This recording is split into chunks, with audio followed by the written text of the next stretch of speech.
ఈ చిత్రంలో విశ్వనాథ సత్యనారాయణ గారి దస్తూరిని మనం చూడవచ్చు.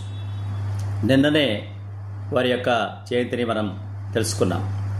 9/2/70 విజయవాడ నుండి రామారావు గారికి పద్మభూషణ్ వచ్చిన సందర్భంగా రాసిన లేఖలోని అంశాన్ని మనము చూద్దాం.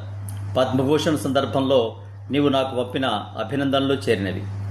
నీవు ఏకవీరలో కుట్టాన్ పాత్ర వహించి నాకు కలిగించిన ఆనందం కంటే ఈ బిరుదము నాకు అధికానందము కలిగించలేదు.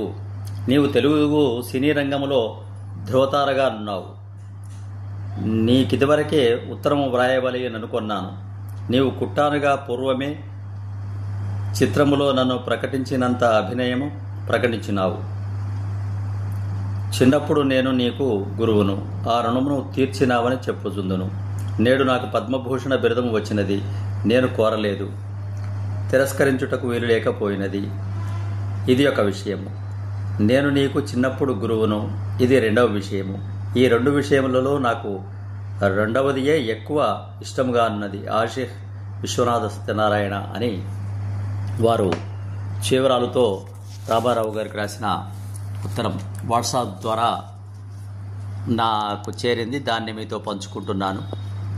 ఆ విశ్వనాథ సత్యనారాయణ గారు ఎవరికైనా ఉత్తరం రాస్తే, రచన చేస్తే ఎలా ఉంటుంది, వారి దస్తూరి ఎలా ఉంది, వారి